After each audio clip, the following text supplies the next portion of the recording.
এটা এই যে শর্টকাট মেথডগুলো কি কাজে লাগবে?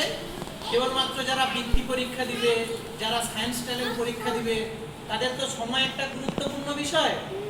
তাই তাদের ক্ষেত্রে এই সব শর্টকাট পদ্ধতিগুলো খুব কাজে লাগে। ধর বিয়োগ আমি করতেছি, ধর এখানে 62 দিয়েছি 54, বিয়োগ করব, বিয়োগ করে আমি করে দিলাম দেখ 8 করে দিলাম, 8 হয়ে গেল।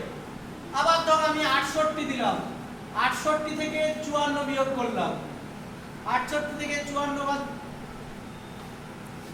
68 আছে 54 বাদ দেবো, কত হবে? 14 হয়ে গেল। আবার ধর 69 আছে 54 বাদ দিলাম, 15 হয়ে গেল, 15 হয়ে গেল। আবার ধর এখানে 64 থেকে 54 বাদ দেবো, 10 হয়ে গেল। এবার তোরা জিজ্ঞেস করতে পারিস যে কি করে 8 হয়ে গেল? কত সহজ ভাবে 8 হচ্ছে। দেখ আমি সংখ্যা বসিয়েছি, 6 এর সঙ্গে 6 যুক্ত 2 সমান দেখ 8, সেই 8টা এখানে বসিয়ে দিই।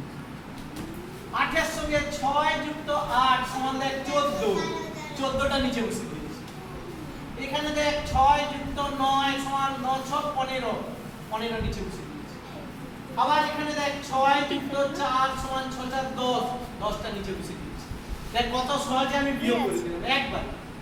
এবার দেখ গুণের কিভাবে সহজে হবে।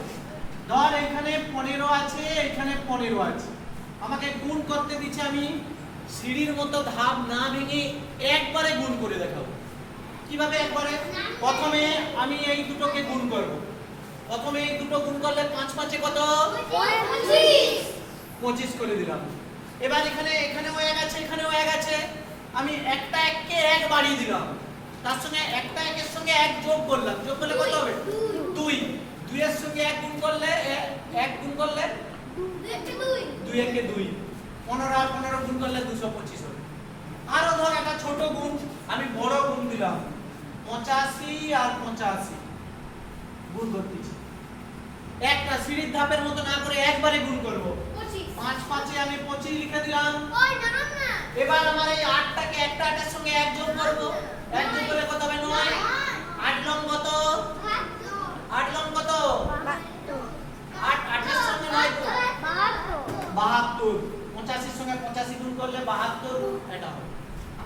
আরো একটা ম্যাজিক আছে, দেখ ধর 5 5 বলছে, এই 5 এর 5 এর ধর 22 এর সঙ্গে 22 গুণ করব। 22 এর সঙ্গে 22 গুণ করে কিভাবে গুণ করব? প্রথমে আমি এই দুটো 4 লিখে দিলাম। এবার এটার ক্ষেত্রে কি করব? এই গুণের এই কোণাগুণি গুণ করব। এই 2 এর সঙ্গে এই 2 গুণ করব, এই 2 এর সঙ্গে এই 2 গুণ করব, কত হয়? এই 2 এর সঙ্গে 2 গুণ করলাম 4, এই 2 এর সঙ্গে এই 2 করলাম 4, দুটো 4 যোগ করলে 8, 8 হলো, এখানে লিখে দাও 8। এবার এই দুটো গুণ 2 গুণ করলে কত হবে? 4, 4 8 4 গুণ হয়ে গেল।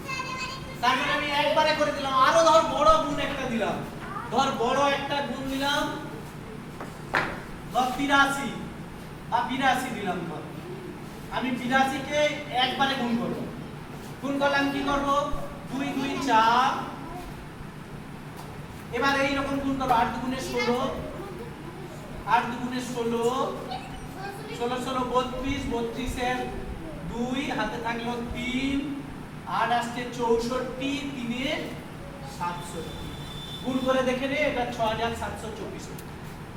দেখ কত সহজে। এগুলো শুধু কেবলমাত্র ট্যালেন্ট সার্চ যারা পরীক্ষা দিতে যাবে, বৃত্তি যারা দিতে যাবে, তাদের জন্য। এরকম শর্টে আমি বড় বড় গুণ থাকলো, যোগ থাকলো, সেখানে তো সময় একটা গুরুত্বপূর্ণ, কত তাড়াতাড়ি আমি করতে পারছি। এগুলো হচ্ছে বিয়োগ আর গুণের ম্যাজিক। বুঝতে পেরেছিস? তুলে রেখে রাখতে পারিস, মাঝে মাঝে প্র্যাকটিস করতে পারিস।